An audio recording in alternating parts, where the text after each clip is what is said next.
My channel. ఈరోజు ఏం జరగబోతుందో తెలుసుకుందామా? ఇంకా ఎపిసోడ్లోకి వెళ్ళిపోతే మౌనిక, సంజయ్ అలాగే తనని ఎన్ని చిత్రహింసలు పెడుతున్నా సరే అలా బాధపడుతూ ఏడుస్తూ ఇక ఒక మూలన కూర్చుంటుంది. అన్నయ్య ఎంత చెప్పినా నేను వినకుండా ఈ సంజయ్ని పెళ్లి చేసుకుని చాలా పెద్ద తప్పు చేశాను అని బాధపడుతూ ఉంటుంది. అప్పుడే అక్కడికి సంజయ్ వస్తాడు. ఏంటి ఏడుస్తున్నావా? నిన్ను పని మనిషి అని చెప్పినందుకు ఏంటండి ఇంటికి వచ్చిన వాళ్ళతో నన్ను పని మనిషి అని చెప్తున్నారేంటి? నేను మీ భార్యని, ఈ ఇంటికి కోడల్ని. మావయ్య గారు కూడా ఏమీ మాట్లాడలేదు, మీరు కూడా ఏం చెప్పలేదు. నోర్బై! ఏంటే నీ మెడలో తాళి కట్టారని నువ్వు ఇంటికి యజమానివి, నాకు భార్యవి అయిపోతావు అనుకుంటున్నావా ఏంటి? ఫస్ట్ నైట్ రోజే చెప్పాను, నువ్వు ఈ ఇంటికి ఎలా వచ్చావో, ఎందుకు వచ్చావో. మీ అన్న బాలు, మీ వదిన మీనా మీద పగ తీర్చుకోవడానికి నీ మెడలో నేను 3 ముళ్ళు వేశాను. నువ్విక్కడ ఏడుస్తూ ఉంటేనే కదా అక్కడ వాళ్ళ గుండె చప్పుడు ఆగిపోతుంది. అందుకే నీ మెడలో 3 ముళ్ళు వేశాను. ఎక్కువగా నాకు భార్యవి, ఇంటి కోడలివి, యజమానివి అని బిల్డప్లు ఇవ్వకుండా, కొత్త ఆశలు ఆలోచించకుండా మర్యాదగా ఈ మూలను కూర్చొని పని మనిషిలా బ్రతుకు. అది కాదండి, మీతో ఒక విషయం మాట్లాడాలి. ఎలాగో మీరు నన్ను భారీగా గుర్తించట్లేదు. కనీసం నేను నా జాబ్కి వెళ్ళడానికైనా ఒప్పుకోండి. జాబ్కా? అలాంటివేమీ కుదరవిక్కడ. అది కాదండి, నాకు ఉద్యోగం చేయడం అంటే చాలా ఇష్టం. పెళ్ళవక ముందు కూడా మీతో చెప్పాను కదా నేను జాబ్కి వెళ్తానని. ఇది జాబ్కి వెళ్తేనే, ఇది ఇంట్లో చాకిరి బయట జాబ్కి వెళ్తేనే అక్కడ వాళ్ళ అన్న బాధపడతాడు అని ఆలోచిస్తూ, సరే నువ్వు ఉద్యోగానికి వెళ్ళు, నాకు ఎటువంటి ప్రాబ్లం లేదు. కానీ టైం టు టైం ఇంటికి రావాలి. ఎవ్వరు నిన్ను డ్రాప్ చేయరు. నీ అంతటి నువ్వే నడుచుకుంటూ వెళ్ళాలి. ఓకేనా? నీకు ఇష్టమేనా? సరే అండి అని అంటుంది. ఇక సంజయ్, నువ్వు ఇలా రోజు రోజుకి చిత్రహింసలు పడాలి అని మనసులో అనుకుంటాడు. ఇంకా ఒక పక్కన అలాగే ఇక రవి ఇద్దరు కూడా రోడ్ పైన వస్తూ ఉంటారు. ఒక్కసారిగా టైర్ పంచర్ అవుతుంది. ఇక రవి బైక్ ఆపి, టైర్ పంచర్ అయింది శృతి, మనం ఆ ఎదురు షాప్ దగ్గర పంచర్ వేసేవాడు ఉన్నాడు, అక్కడి వరకు నడిపించుకొని తీసుకెళ్దాం. రవి, నీతో అందుకనే నేను చాలాసార్లు చెప్పాను మనం కారు కొనుక్కుందామని, కానీ నువ్వే నా మాట వినకుండా ఈ బైక్ మీదే తిప్పుతున్నావు నన్ను. అదే కార్ అనుకో, ఇలాంటి ప్రాబ్లం మనకి ఉండదు. ఏంటి శృతి, ఇప్పటికిప్పుడు కార్ అంటే చాలా డబ్బులు కావాలి కదా? అలా ఏమీ అవసరం లేదు, మనం ఈఎంఐలో తీసుకుందాం. అప్పుడు నెల నెల కొంచెం కొంచెం కడితే సరిపోతుంది. మనకు బడ్జెట్లో తగ్గట్టు కార్ని సెలెక్ట్ చేద్దాం. ఎలాగో మీ అన్నయ్య మనోజ్ కూడా కార్ల కంపెనీలోనేగా పనిచేస్తున్నాడు, తన ద్వారా మనకి మంచి కార్ దొరుకుతుంది కదా. అవును, నువ్వు చెప్పిన ఐడియా బాగుంది శృతి, రేపే మనం కారు కొందాం.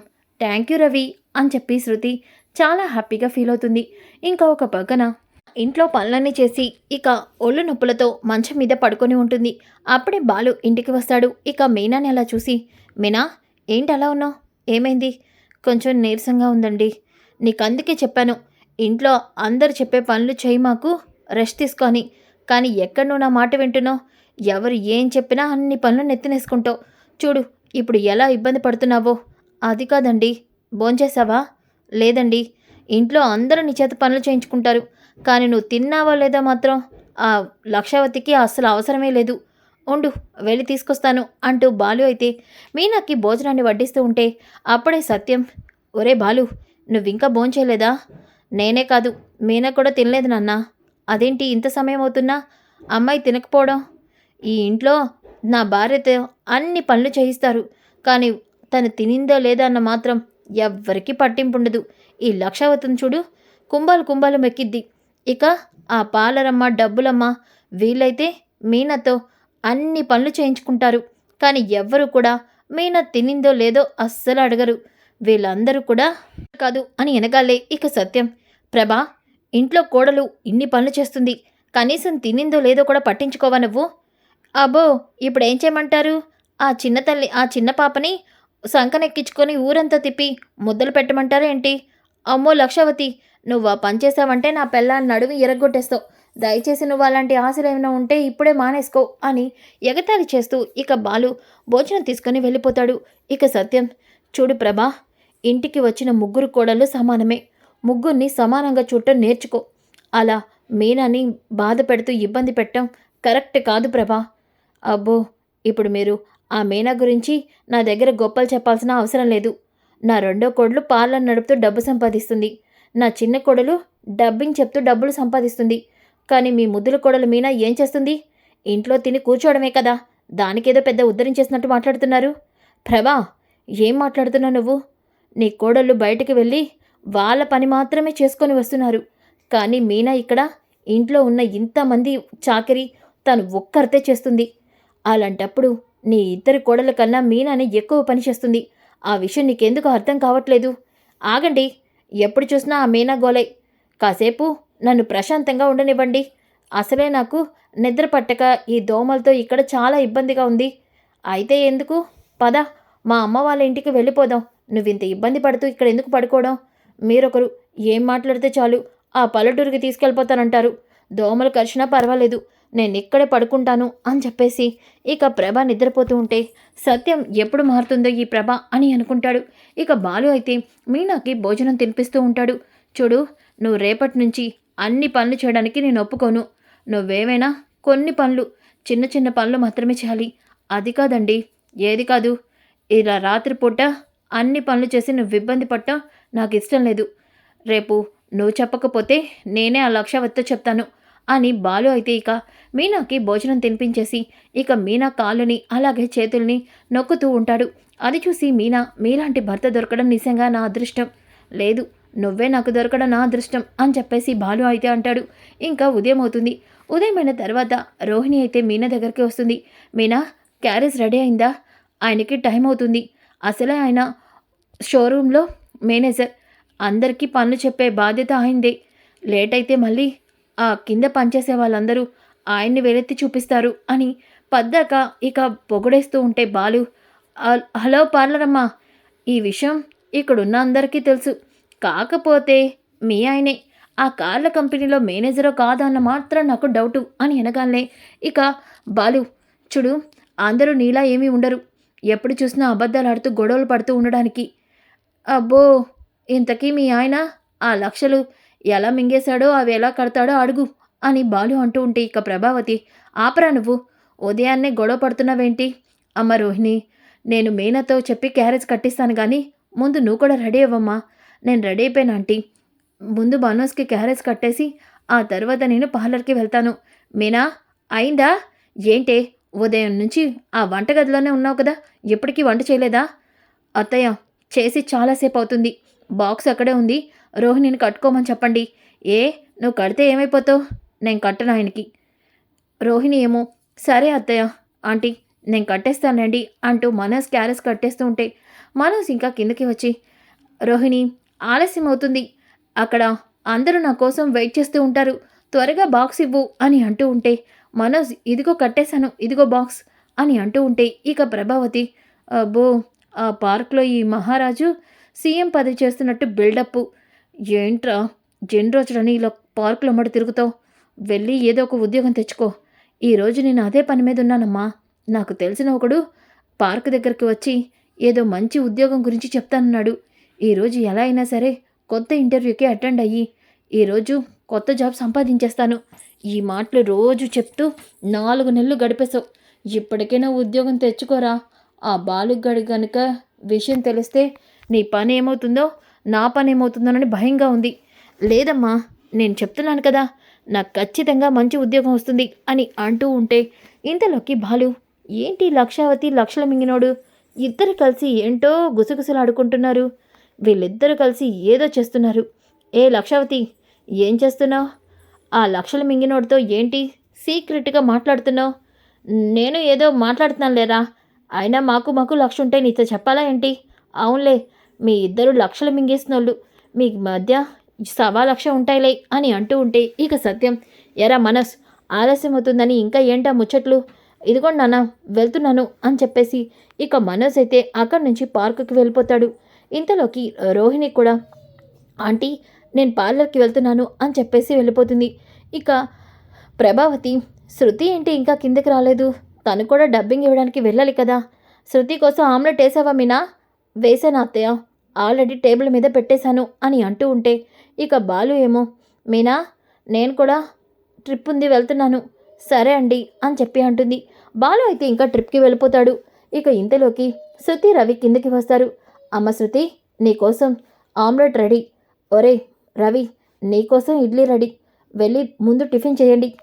ఆంటీ, మీతో ఒక విషయం చెప్పాలి. అవునమ్మా, ఏంట్రా అది? నేను శృతి కలిసి కారు కొనాలనుకుంటున్నాం. అవునా, చాలా మంచి విషయం రా. త్వరగా కారు కొనేసుకోండి. ఈ వీధిలో మనందరం మనల్ని కారు చూసి అందరూ మనల్ని చూసి కుళ్ళుకుంటారు. ఏంటంటే వాళ్ళు కుళ్ళుకుంటారని మనం కారు కొనుక్కుంటున్నామా ఏంటి? మనకి అవసరమని కొనుక్కుంటున్నాం అని శృతి అంటుంది. ఈ అమ్మాయి ఒకరితి నేనేదైనా అంటే చాలు వెంటనే ఏదో ఒక డైలాగ్ ఇస్తుంది. ఇక రవి, అమ్మా, ఎలాగో మనోజ్ అన్నయ్య కారు కంపెనీలో పనిచేస్తున్నాడు కదా, అందుకే మనోజ్ అన్నయ్య షోరూమ్కే వెళ్ళి మంచి కార్ని సెలెక్ట్ చేసి కొంటాము. ఏంట్రా, ఏమంటున్నావు నువ్వు? మనోజ్ ఆఫీస్కి వెళ్తున్నారా? ఏ ఆంటీ, ఎందుకంత షాక్ అయ్యారు? మనోజ్ ఉన్న దగ్గర కొంటే మనకి మంచి కారు మంచి ఆఫర్లో వస్తుంది కదా. అమ్మా, మేం బయలుదేరుతున్నాము. అది కదరా, ఒకసారి మనోజ్కి ఫోన్ చేసి వెళ్ళండిరా. ఎందుకంటే ఫోను అక్కడే ఉంటాడు కదా మనోజు. మేము వెళ్తున్నాం. అది కదమ్మా, ఫోన్ చేసి మాట్లాడితే బాగుంటుంది కదా. ఫోన్లో కొనే వస్తువా ఏంటంటీ? అక్కడికి వెళ్తే 4-5 కార్లు ఉంటాయి, చూసి కొనొచ్చు. రవి, ఆలస్యం అవుతుంది పదా.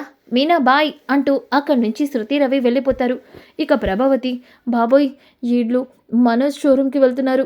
వీడేమో ఆ పార్కులో చచ్చాడు. ఇప్పుడేం చేయాలి? వెంటనే వీడికి విషయం చెప్పాలి అని చెప్పేసి ప్రభావతి అయితే మనోజ్కి కాల్ చేస్తూ ఉంటుంది. ఇదంతా కూడా మీనా కిచెన్లోంచి చూస్తూ, అత్తయ్య ఏంటి మనోజ్ ఆఫీస్కి వెళ్తానంటే ఇంత కంగారు పడుతుంది అని అనుకుంటూ ఉంటుంది. ఇక మనోజ్ అయితే పార్క్లో వాళ్ళ ఫ్రెండ్స్తో కలిసి ఫోన్లో ఏదో మూవీ చూస్తూ ఉంటాడు. అప్పుడే ప్రభావతి ఫోన్ చేస్తూ ఉంటే ఇక ఫోన్ని ఏమొకర్తి పద్దాక ఫోన్ చేస్తుంది. ఏదో ఒకటి వాగుద్ది. నాకు తెలిసి ఇంటర్వ్యూ ఏమైందని అడగడానికి చేసుంటుంది. నేను ఫోన్ లిఫ్ట్ చేయను అని చెప్పి మనోజ్ కాల్ని కట్ చేసేస్తూ ఉంటాడు. ఇక ప్రభావతి, ఒరేయ్, ఫోన్ ఎందుకు కట్ చేస్తున్నావురా? ఇప్పుడు నువ్వు దొరికిపోతే నీతో పాటు నేను కూడా ఆ బాలుగడికి దొరికిపోతాను. ఇప్పుడేం చేయాలి అని కంటిన్యూస్గా ప్రభావతి మనోజ్కి ఫోన్ చేస్తూనే ఉంటుంది. ఇక ఇంతలోకి అలాగే శృతి ఇద్దరు కూడా ఇక కార్ షోరూమ్ దగ్గరికి వస్తారు. అక్కడికి వచ్చేసరికి ఇక ఆ రవి ఏమో మా మనోజ్ అనే ఇక్కడ లేడా అని అక్కడ ఉన్న మేనేజర్ని అడుగుతాడు. మనోజ్ గారా? అలాంటి పేరుతో ఉన్న వాళ్ళు ఎవరు ఇక్కడ లేరే అని చెప్పి అనగానే, లేదు, ఈ షోరూంలో మేనేజర్ మా మనోజ్ అన్నయ్యే. మీకు తెలీదనుకుంటా, కొత్తగా జాయిన్ అయ్యారా? అవును సార్, నేను కొత్తగా జాయిన్ అయ్యాను. నేను లోపలికి వెళ్ళి మా సార్ని కనుక్కుంటానుండండి అని చెప్పేసి ఇక ఆ సేల్స్ మ్యాన్ అయితే లోపలికి వెళ్ళి మేనేజర్తో మనోజ్ గురించి అడుగుతాడు. ఇక అతను బయటకు వచ్చి, ఎవరు మీరు? ఎవరు కావాలి మీకు?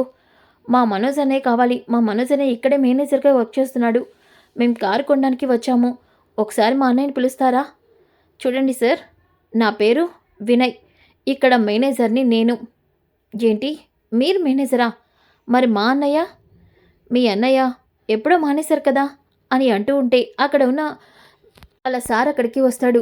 చూడండి మిస్టర్, మనోజ్కి మీరేమవుతారు? తను మా బ్రదర్. వాడు ఒట్టి బద్ధకస్తుడు. ఒక్క పని కూడా చేత కాదు, పనే చేయడు. అందుకే వాడిని జాబ్లోంచి తీసేశాం. అయినా అలాంటి వాడు మీ అన్నయ్య అంటే నాకు ఆశ్చర్యంగా ఉంది. అంత బద్ధకంతో పెళ్ళెలా చేశారయ్యా? పెళ్ళాన్ని ఎలా పోషిస్తున్నాడు? కనీసం కొంచెమైనా బుద్ధుండాలి. పని చేయడానికి అంత ఇర్రెస్పాన్సిబుల్గా ఉన్న పర్సన్ని నేనే అతన్నే చూస్తున్నాను అని మనోజ్ గురించి చాలా బ్యాడ్గా మాట్లాడతారు. ఆ మాటను విన్న శృతి రవి షాక్ అయిపోతారు. ఇక శృతి, ఏంటి రవి, మీ మనోజ్ అన్నయ్య జాబ్ చేయట్లేదా? మరి ఆంటీ మనోజ్ అన్నయ్య జాబ్ చేసి నెల నెల డబ్బులు ఇస్తున్నాడని, అలాగే రోజు రోహిణితో క్యారేజ్ కట్టించుకొని ఆలస్యం అయిపోతుందని చాలా ఓవర్ చేస్తున్నాడు. ఈ విషయం మీ ఇంట్లో వాళ్ళకి తెలీదా?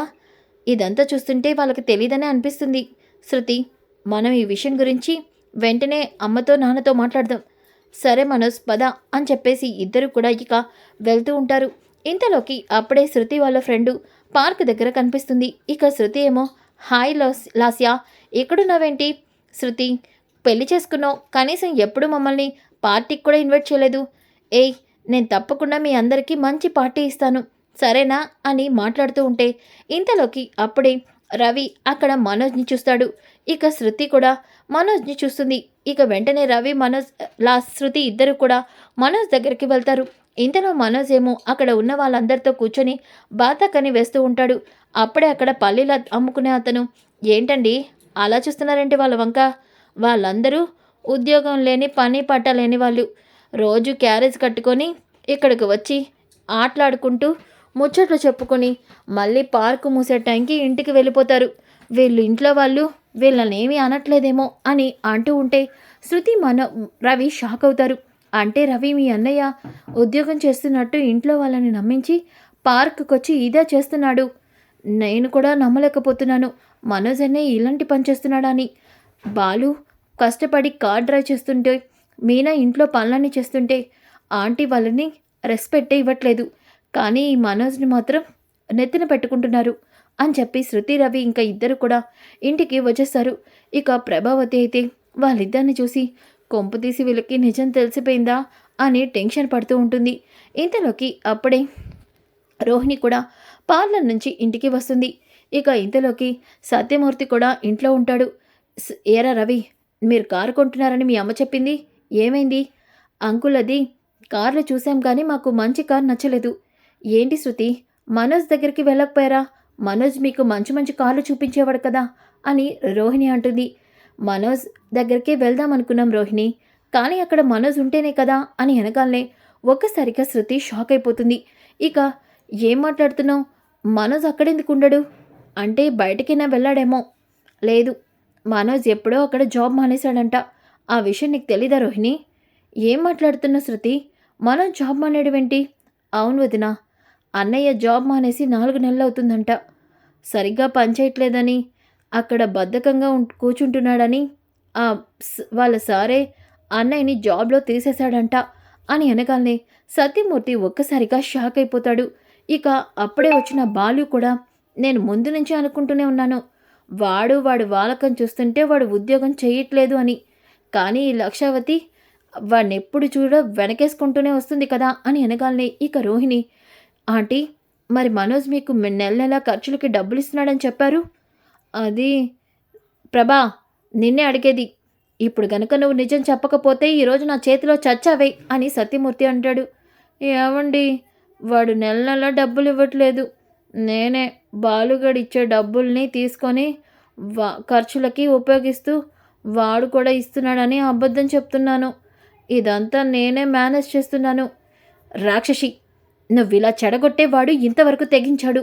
వాడు నాశనం అవడానికి కారణం మాత్రం నువ్వే అని సత్యమూర్తి తిడుతూ ఉంటే ఇక బాలు, అమ్మో అమ్మో లక్షావతి, ఏ రోజు డబ్బులు ఇచ్చినా సరిపోవట్లేదు అని నువ్వు అంటూ ఉంటే ఏంటా అనుకున్నాను. మొత్తం నా డబ్బులు ఆ లక్షలు మింగేసినోడు ఇచ్చినట్టు బిల్డప్లు ఇచ్చావా ఇన్ని రోజులు? ఈరోజు ఆ లక్షలు మింగినోడు వస్తే అయిపోయాడు నా చేతిలో అని అంటూ ఉంటే అప్పుడే మనోజ్ ఇంటికి వస్తాడు. ఇక మనోజ్ ఇంటికి రాగానే, ఏంటి అందరూ హాల్లో ఇలా నుంచున్నారు? నేను చాలా టైర్డ్ అయిపోయాను. ముందు రోహిణి, నాకు అర్జెంటుగా కాఫీ ఇవ్వు. ఈరోజు షోరూమ్కి చాలామంది కస్టమర్స్ వచ్చారు అని అంటూ ఉంటే రోహిణి కోపంగా చూస్తుంది. ఏమైంది? ఒరేయ్, నీ గురించి నిజం తెలిసిపోయిందిరా, నువ్వు నటించమాకురా అని ప్రభావతి వెనక నుంచి సాగ చేస్తూ ఉంటే ఇక రోహిణి ఏమో మనసులో, మనోజ్, ఏంటి నాతో ఇంత అబద్ధం చెప్తావా? నువ్వు ఉద్యోగం మానేసి 4 నెలలు అవుతుందంటగా, మరెందుకు ఈ విషయం మా దగ్గర దాచిపెట్టావు అని కోపంగా అడుగుతూ ఉంటే మనోజ్ చాలా భయపడతాడు. ఇక సత్యమూర్తి, నిన్నే అడిగేది, మాతో అబద్ధం చెప్పి 4 నెలలు పార్కులో కూర్చొని వస్తున్నావా? అసలు నువ్వు బుద్ధుందా అని అంటూ ఉంటే, నానా అలా అడుగు. ఈ లక్షలు మింగేస్తున్నాడు ఇంకా ఎన్ని తప్పులు చేశాడు.